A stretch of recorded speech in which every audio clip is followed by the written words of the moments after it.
C'était à l'Assemblée nationale hier, 3 mamans remettant à des députés une pétition. Le sujet est d'importance.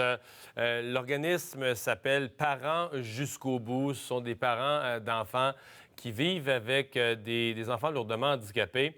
Et je vous lis le texte là, de la pétition. Ce qui est demandé dans la pétition, c'est très bref. La reconnaissance des parents d'un enfant lourdement handicapé comme famille d'accueil de leur propre enfant, ce qui leur donnerait notamment accès aux prestations monétaires, au répit, au transport ambulancier et aux médicaments gratuits.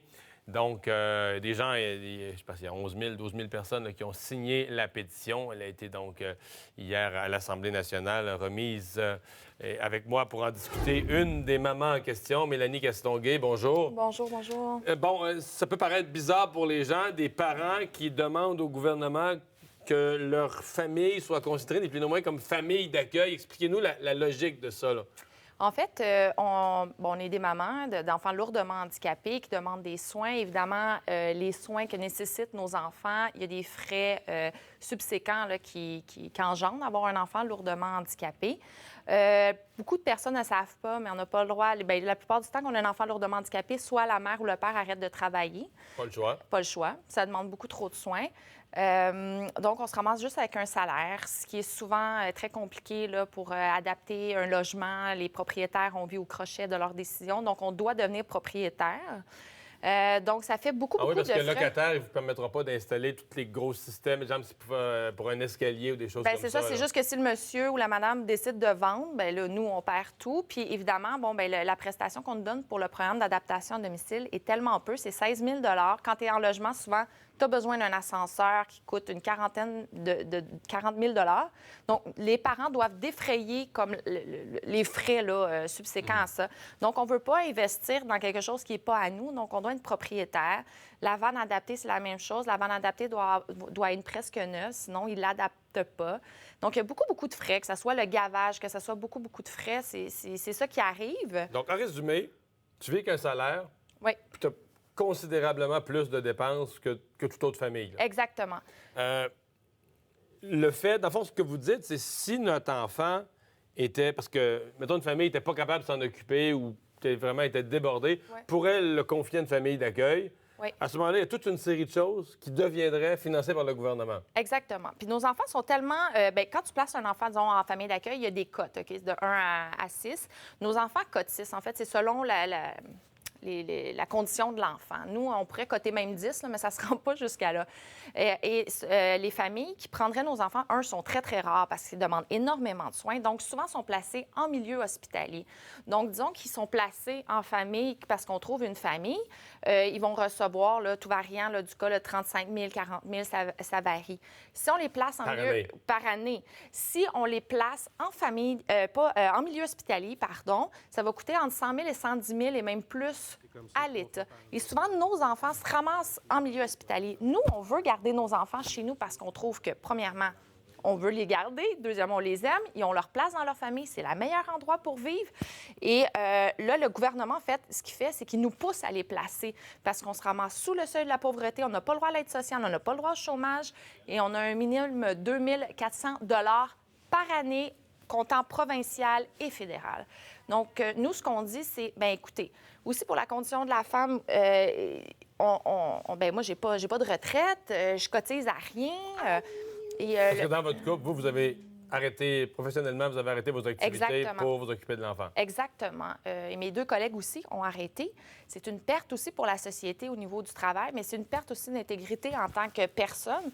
Moi, je dois demander des sous à mon conjoint pour tout le temps, là, et on n'arrive pas. Nous, on ne gagne même pas 38 000 par année. Donc, il faut être propriétaire, tous les frais engendrés, etc. Donc, vous ne gagnez pas 38 000 par année, un revenu 38 000 par année, puis ça vous prend une maison à vous. Il faut que vous soyez propriétaire parce que pour l'adapter. Oui. Puis vous m'avez dit qu'il faut que vous ayez un véhicule neuf, sinon ils ne voudront pas l'adapter. Exactement, parce qu'évidemment, ils ne veulent pas adapter des autos vieilles parce que... on comprend, là, mais exactement, quand même. On comprend tout ça, sauf que la réalité est que nous, on doit vivre, on doit payer les comptes, on doit manger, on doit s'habiller, puis prendre soin de nos enfants, puis financièrement, on n'y arrive pas. Puis c'est ça qui est triste parce que moi, je dénigre zéro le travail des familles d'accueil parce que décider de prendre un enfant lourdement handicapé qui qui n'est pas le tien. Il faut avoir du cœur. Sauf qu'on se disait, nous, on a l'appui beaucoup des familles d'accueil en disant, mais c'est sûr que ces enfants-là sont mieux avec leur famille, mais des familles n'y arrivent plus, sont épuisées. Donc, en somme, votre logique, c'est ce que le gouvernement serait prêt à donner à une famille d'accueil qui prendra en charge notre enfant. Pouvez-vous nous donner une aide équivalente pour nous-mêmes prendre en charge? Oui. Lourdement, aidez-nous un peu, là, pour rentrer dans le dramatique. Quand on dit d'enfants lourdement handicapés, on parle d'enfants qui ont besoin de soins constants, besoin d'aide pour tout, essentiellement. Oui, exactement. 24 heures sur 24, 7 jours sur 7. Comme moi, ma fille, elle est gavée 24 heures sur 24. Gavée. Oui, 7 jours sur 7.